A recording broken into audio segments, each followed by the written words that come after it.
Namaste to all of you. A very good morning. 12 baj gaya. So, good noon, good afternoon also. On the dais, Chairman of FAI, Mr. Shankar Subramanian ji.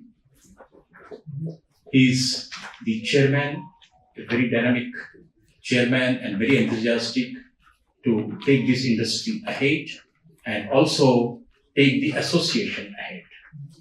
We have two very important colleagues from fertilizer industry, and both of them, they are the directors of the board of FAI, and they are associated with FAI for quite a long time.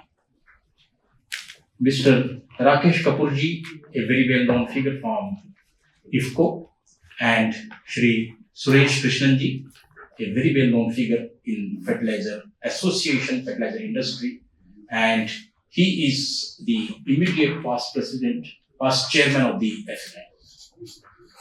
Rakesh Kapoorji is also in chair in FAI for a very long time, and he is also aware of historical, strategic, and current issues of fertilizers, and also the association which is responsible for best practices available, whether it's for fertilizer production, fertilizer management, fertilizer uses, and also policies related to fertilizer in this country. Ladies and gentlemen, all of you are aware, and this is the curtain raiser event for the FAI Annual Seminar 2025. This year, the FAI is organizing this annual seminar in the Hotel Pullman in Aero City, New Delhi. As usual, the seminar is spread over for 3 days. And this year, we have chosen the theme Fertilizer Management for Green Future, Catalyzing Farmers' Empowerment. So, keeping farmers in center, also keeping future in center, because future will be a green future, not only for farmers and farming community, but also for fertilizer industry as a whole. So with this theme in mind, this year's annual seminar will kick off tomorrow, that is on 10th of December at 2:30 p.m. Honorable Union Minister for Chemical and Fertilizers, Shri Nadda ji will be the chief guest of the function. Madam Anupriya Patel ji, the Minister of State, Honorable Minister of State, in the same ministry, that is Chemical and Fertilizer, will also be present there as a guest of honor.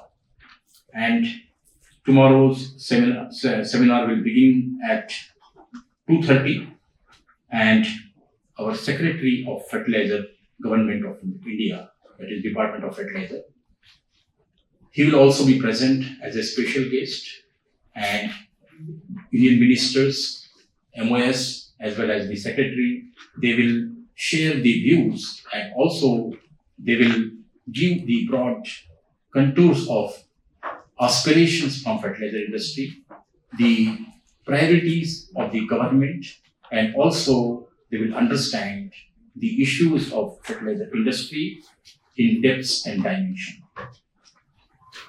That will be the inaugural function tomorrow. Day after tomorrow, that will be the first day technically. So on 11th of December, the technical sessions will start. Entire seminar will be divided into 4 important sessions. And these 4 sessions are so relevant, so important, not for fertilizer industry, but mostly for the farmers and farmer-centric innovations. So in all these sessions, farmer will be a focus point, and farming, agricultural priorities will be on the top for the discussions. The first session will be on policy. The policy session, policies for green fertilizers. As we are moving in the future, Government of India, Honorable Prime Minister, we have global commitments as well. By 2070, Honorable Prime Minister's vision that we want to make India a emission neutral country. We cannot stop the emissions fully, but we can have mitigation and adaptation strategies such that the amount of gases we are emitting, we will try to sequester the similar amount of gases inside different resources so that we become emissionally neutral. That is the reason. By 2030, our government has vision to reduce the emissions by 30%. So we want to have matching policies. This doesn't happen automatically. So we want to have matching policies, and what will be those matching policies will be discussed in the session. Madam Anita Meshram, who is Additional Secretary in the Department of Fertilizer, will be chairing that session, who is very relevant person for this kind of moderating this discussion. We have one presentation, understanding the global changes, the global transformations which are happening all across the world. So Madam Elizabeth Klein, who is the Director General of International Fertilizer Association, she will be making this presentation. That will be followed by one presentation, Need for Policy Change in Urea Sector. Very important sector, not for India, but also globally. So Mr. Abhay Vajal, who is the Managing Director of Chambal Fertilizers, he will be making presentation. And after the session, after the tea, we will have very important policy for improving indigenous production of P&K fertilizers. So Chairman FAI, Mr. Shankar Subramanian, he is also MD and CEO of Coromandel.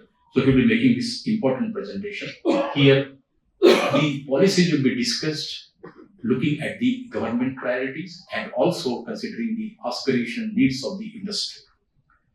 On 11th December, after lunch, we will have second very important session that will be dedicated to nutrient management to empower farmers. If we are talking about green future, we need to talk everything keeping farmers in focus. The country where 14.5 crores farm families are there. So with such a large farm holdings, the aspirations, requirements, and future nutrient management will be the major concern. Therefore, we'll have Mr. Devesh Chaturvedi, who is the Secretary of Department of Agriculture and Farmers Welfare, who will be chairing this session. And Devesh Chaturvedi, as you are aware, is a very senior IAS officer and a very long experience of working with farmers, farming community, and agriculture as a whole. Not only in the center, but also in state like very large state like Uttar Pradesh. So he will be chairing this session. In this session also we'll have 4 presentations. First presentation will be on novel technologies for nutrient management, which will be made by Mr. Sanjeev Kawar, who is Managing Director of Urea Fertilizers. Mr. Sanjeev Kawar, who talks of consumption agriculture, regenerative agriculture, and most modern bio-supported agriculture practices. So he will be making one presentation on what kind of innovations are possible, and with innovation, how can we reduce the chemical load in soil and environment, and also how best we can spread the message of balanced fertilization all across the country. Second presentation will be from the Deputy Director General, Natural Resource Management, Indian Council of Agricultural Research, Dr. A.K. Nayak. Dr. A.K. Nayak, who is presently the DDG, and he is having portfolio of handling research projects related to soil management, nutrient management, fertilizer management all across the country. Not only in ICR, but also their centers are spread all across the state agriculture universities. So he will be making wonderful presentation. Then in most innovative area of nanofertilizers, Mr. Siddharth Doshi from Ray Nanoscience and Research Center will be making a presentation, that is India's route to global leadership in nanofertilizers. Now a lot of things are being talked about nanofertilizers. That is the way forward. That is the futuristic kind of fertilizer. So he will be talking on this. And one very good digital farming practices presentation that will be from Sahyadri Farms Post Harvest Care Limited, Nashik, Maharashtra. Mr. Vilas Shinde, who is the Chief Executive Officer, CEO of that particular FPO. It is FPO, very big FPO, very successful FPO, and he will be making presentation. On the last day, that is 12th of December, again, 2 important sessions will be there. In the morning session, Green Solutions for Fertilizer Production. This will be a session where production technologies what kind of green solutions we can provide to the fertilizer production technologies, and what kind of innovations are possible on the fertilizer production sector. That will be dealt by the session. Mr. K.J. Patel, the new Managing Director of UPL, New Delhi, will be chairing this important session. And here we have presentation on economic viability of small-scale green ammonia plant, which is the need of the hour, and also renewable energy trading. This part will be covered by some of our colleagues, Paulo Durango, Rafael Bernard, and Raymond Marin, all from UK. They will be talking on this. The second presentation will be on large-scale ammonia production. First was small-scale, second large-scale. That is by Nitesh Bansal, who is from Topso India Private Limited. And then Kazuki Kamikubo, one of our colleagues from Japan, he will be talking about revamping, how we can revamp the urea plants for sustainability. So that will be also a wonderful experience to listen. And again, after this session, Takayuki Kinoshita from Japan and Senthil Naikam from Greenstock Fertilizer, they will be making presentation on how best we can take care of environment by providing the fertilizers.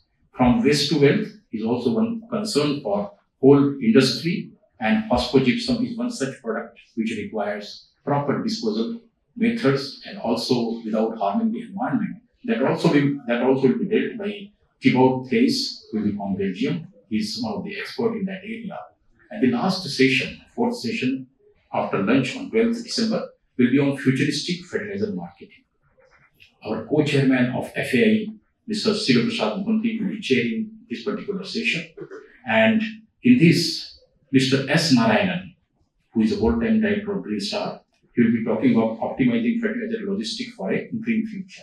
As you are aware that most of the new tools and techniques like artificial intelligence, Internet of Things, also the machine languages and machine tools, they are available now. And with the support of technology like blockchain, what best fertilizer industry can take advantage of this technology and how marketing sector will be advantageous. Amit Rastogi will be speaking he is from Coromandel. He will be speaking on farmer-centric marketing strategies for new age fertilizers. And at the end, harnessing artificial intelligence for sustainable agriculture, Mr. A.K. Gupta and Mr. Sanjay Kumar will be making this wonderful presentation. After that, we will have a valedictory session. Hopefully, the valedictory session will be chaired by Madam Anupriya Patelji, Honorable MOS of Ministry of Chemical and Fertilizers. So she will be there. And in this last valedictory session, Dr. Himanshu Pathak, who is the Director General of Equisat, Hyderabad, he will also be present in the capacity of a guest of honor, and he will be delivering valedictory address in the valedictory session. With this, on 12th December, around 5 o'clock, the FAI Annual Seminar will come to close, and this time the Annual Seminar of FAI is going to bring very positive messages, lot of discussion, lot of new discussion, futuristic kind of discussion, and we'll be able to draw out a perfect way forward for future requirement, future aspirations, and future priorities, not of Government of India, but also for fertilizer industry, and more so coming up with some green solutions for the farming communities to do agriculture in best possible way in future. So I'm thankful to all of you for joining such a large number, and hope that the event will get good coverage in print and both the medias, and I welcome you for this important press conference. इस आज की पत्रकार परिषद में मैं आप सबका स्वागत करता हूं। आशा करता हूं आप बड़े पॉजिटिव मैसेजेस यहां से लेकर के आपके पत्रों द्वारा, आपके मीडिया द्वारा उसको सब तरफ प्रकाशित करके, प्रेषित करके हमारे इस FAI के एनुअल सेमिनार के आयोजन में सकारात्मक भूमिका निभाएंगे। बहुत बहुत धन्यवाद। Thank you so much. Thank you SK Chaudhary, DG FAI, for giving a brief outline of the program. Actually, it underscores the fertilizer sector commitment towards building a very sustainable and resilient agricultural ecosystem. Actually, our goal in the fertilizer sector is specifically to increase the nutrient use efficiency and support the sustainable agriculture practices across the country. with the climate change, environmental challenges, and also the soil degradation which is happening. The industry is had together reflected on what's happening around. There's a paradigm shift in our thinking from moving from productivity alone to balance productivity with sustainability. So most of the topics what have been articulated by Chaudhary is to bring in this sort of awareness, co-creation with the industry players to bring in this focus on green future. Actually, the industry is focusing on reducing its carbon footprint and advancing its sustainability agenda. If you have to put in perspective 3-4 focus areas for the industry at this point of time, first would be soil fertility. So industry has always been working on energy efficiency model and will definitely partner with government in its initiative of reducing the carbon footprint, especially usage of ammonia. We'll be working closely with the government to adopt green ammonia. Sector is going major transformation driven by innovation and reforms. And government has made significant reforms starting from nutrient-based subsidy policy. I don't think any sector where right from the time the product is produced at the factory until it reaches the farm of the farmer, the entire product is tracked and it gets uploaded into central system and the sale of fertilizer is tracked through point of sales, automatically gets uploaded into central system and the subsidy is paid. I think it's a huge reform which made a big difference to the fertilizer industry, and government has brought in this nutrient-based policy, especially on the P&K sector, which has allowed a shift towards balanced nutrition. The sale of NPK fertilizers has seen a significant growth in volumes for the last few years thanks to these policy reforms. Besides looking at the policy of DBT and NPS, government also looked at creating capacities in urea. Thanks to the initiative, ahead of time, India could create 7 million tons of urea capacity in the last few years, without which India would not have reached the level of food grain production last year and as well as current year. And almost with the upcoming projects of another 2 plants coming up, India will be achieving self-sufficiency in urea. I think this Atmanirbharta, which has been played out very well in urea, will be the focus area for P&K sector as well. Here again, a lot of policy reforms being worked out in close coordination with the government will definitely help in terms of ensuring self-sufficiency in fertilizer, which makes India resilient and farmers able to come up with record output of food grains and horticulture crops. So India has moved away from being a deficit country to self-sufficient to export-oriented country. In fact, this year last year exports have been $50 billion and India is targeting for $100 billion of exports.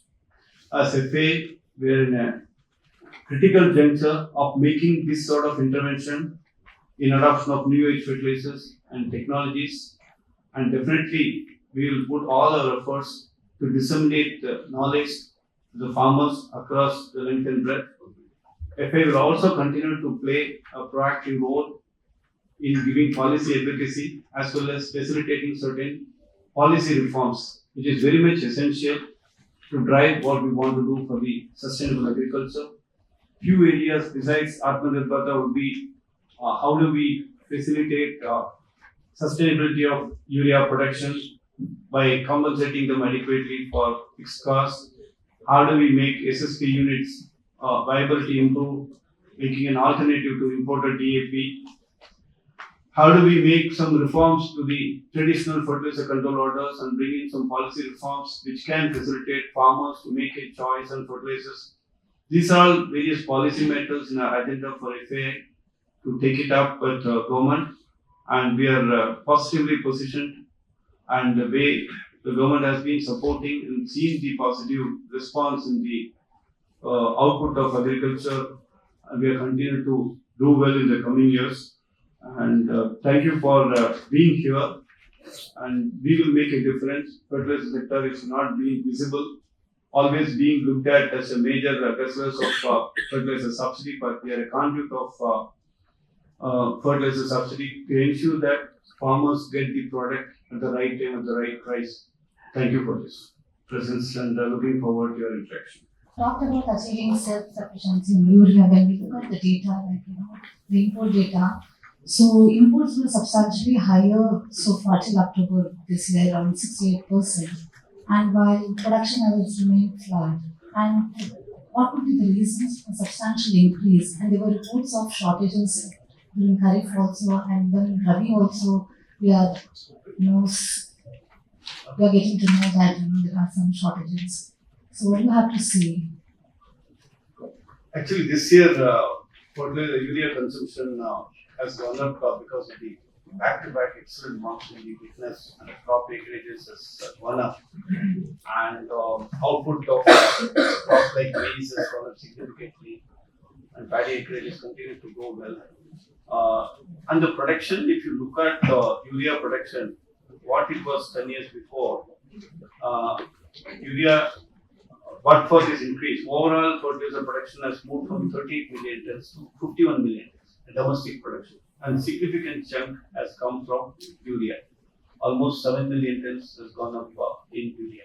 So we don't look at the decade increase, but when we look at today's availability, we compare with the last year. Absolutely, the stock levels are quite adequate. At least my data point says, based on input, I will ask my colleagues to talk about it further. We have adequate urea stock of close to 5 million tons. In fact, a lot of materials have come in the last 2 months. Absolutely, there is no challenge on availability of urea. Not only in urea, all fertilizers are available in adequate quantities. Imports have increased. Actually, the consumption has gone up significantly. If you see last year, our urea imports were not this high. In fact, it was 6 million tons last year. This year is slightly higher. Probably we feel it due to the higher acreages and consumption. And it will get moderated at some stage, and adoption of new technology products can bring in some sort of a moderation phase. And the announcement of new capacities, 2 more plants coming up, I do see in the next 2-3 years, the urea we can be almost self-sufficient. And I strongly feel with the balanced nutrition approach, we have seen the positive response from farming community. If you look at NP and PK, use has significantly gone up. So we feel we are in the right trend with the new capacity coming up. We should become self-sufficient 2-3 years. Probably I'll ask my urea colleagues here to add on anything further. I think if you look at capacity, I think it's important to realize that over the last 10 years, as Shankar mentioned, we have close to 6 to 7 million tons have been added in India. Well, what you're seeing today is a spike in demand, but you must realize that the kind of imports that we've done today, the demand supply will be well balanced as far as the domestic needs are concerned. But going forward, the projects which have been announced in the northeast of India and other debottlenecking that the government is doing, I'm sure you will get to see like a 6 to 7 million in the last 10 years. Over the next 4 to 5 years, you will see an increased availability of urea. And also the important point that as an industry that we are making is integrated nutrient management. When you actually get down to managing nutrients better, managing and understanding the weather cycles better, you will be in a position to ensure that the right quantity of nitrogen is available at the right time. India's capacity today, in our view, is very good. We've already reached over 36 to 37 million tons, and a few more million tons of addition coming up will make us to be in good state. And you must also realize that all the Indian capacities have also come up at good efficiencies. India is having some of the best urea manufacturing capacities in India, where the energy efficiencies are well below 5 Gcal per ton of urea, which is outstanding. So one more question: how do you see China restricting shipments to India, especially phosphatic fertilizers, specialty fertilizers? I think we got over the issue. No more. It's a history as if you ask, and we have handled it very well thanks to the extensive engagement between industry and government. We had long-term contracts signed up with Middle East and African countries, and government delegation along with the industry visited Middle East and signed up contracts. In fact, ahead of Rabi season, we have augmented our volumes in August, September, and that has resulted in adequate stock of DAP available. India has diversified its sourcing Now we have Middle East, Russia, as well as African country, Morocco. We have long-term contracts coming up. Last 2 years, China volumes have been less, so we don't anticipate any challenge. But it may not impact this Rabi season, but for next year, next Kharif. I think the long-term contracts are in place, and I don't foresee any challenges in industry in terms of sourcing the required DAP. Having said that, industry is also trying to augment capacity. Some of the industry players have announced capacity expansion. So what has happened in Urea may get replicated in P&K. So that is what government is also driving in terms of augmenting capacities. But unlike Urea, P&K has got multiple resources and everything we are dependent on imports. We are working on, and we don't see any challenge in availability of DAP per se. And here again, I just wanted to get the data right in terms of NP and NPK. The growth in volumes, in fact, in spite of the price variation differences between the DAP and NPKs, the last 2 years, NPK share has moved to 63%, what it used to be 50-50. In phosphatics, 50% used to be DAP, 50% used to be NPKs. That has moved up to 65%. So in fact, more and more the farmers in the north started adopting NP and NPKs. I think India learned to manage with non-supply from China. On the other water solubles, again the industry started creating capacities. There are alternate sources available there as well. Either it's Asia, Africa, or Europe, we do get water solubles. So we don't see any major challenge in terms of making good use of facilities available without supply from China. And what about the fixed cost which the industry is demanding? What is your thinking of how soon this policy is expected to be announced? I think the discussions are going on. They are also looking at sort of beyond reassess capacity and those issues. So overall, there could be, for example, subsuming of the two capacities to make it total kind of a revised reassess capacity. So let's see. The exercise had been done by the government with some numbers, and they have been kind enough to agree to talk to industry one-to-one to see where are the aberrations and all and how they can be addressed. So we hope shortly we'll have some more better reconciled position on that. Let me just to clarify, I think we're talking about a policy change coming up from April 1, 2025. Okay. That's what the industry is looking at here. Sir, my question is also related to urea. Does the Fertilizer Association of India support a gradual increase in urea price to promote balanced fertilization and to protect soil health? I am Sachin Bondria from Krishi and Global Agriculture. Ideally, I would say we need to look for balanced nutrition. Using only nitrogen will not be sufficient. It actually impacts the soil stability. And the way we have seen the ratios skewed towards NPK 4:2:1. Supposed to be the ideal ratios, moved as high as 10:4:1. That can happen if there can be any moderation or revision in the prices.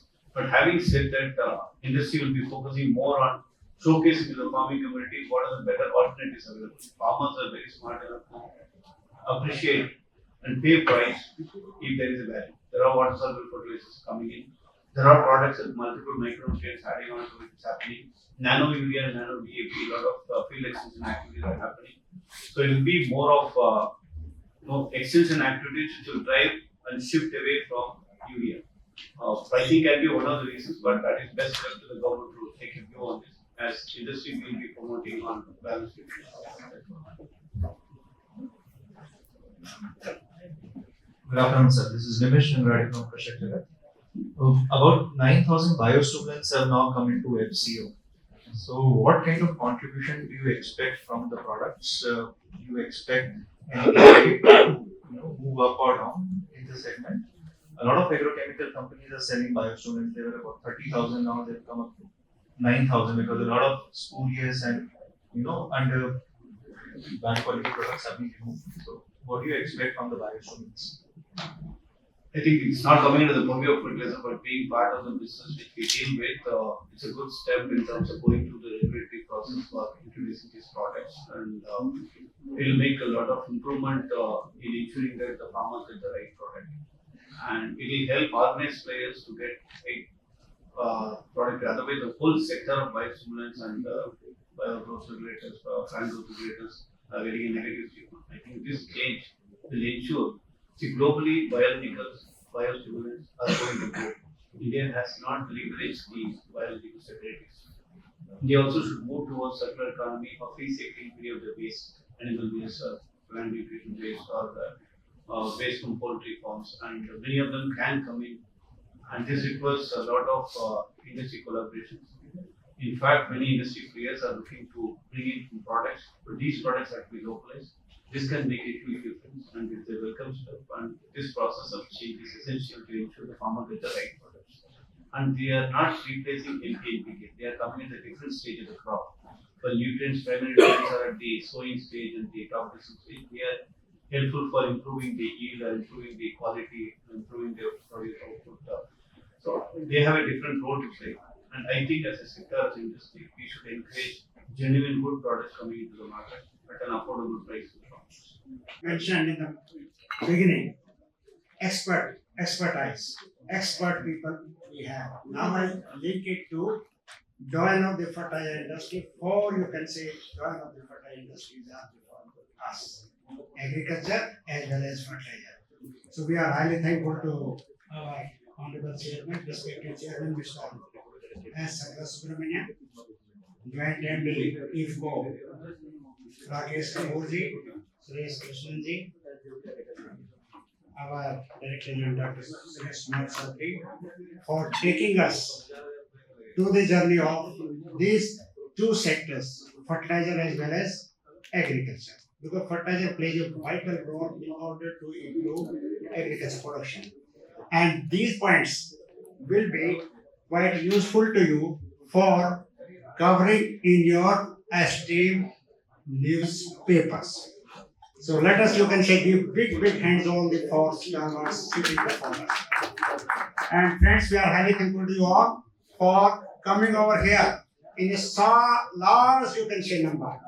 And what we hope that we will be in a position to get it covered in your esteemed newspaper, and we welcome you also for tomorrow inaugural session. Thank you very much.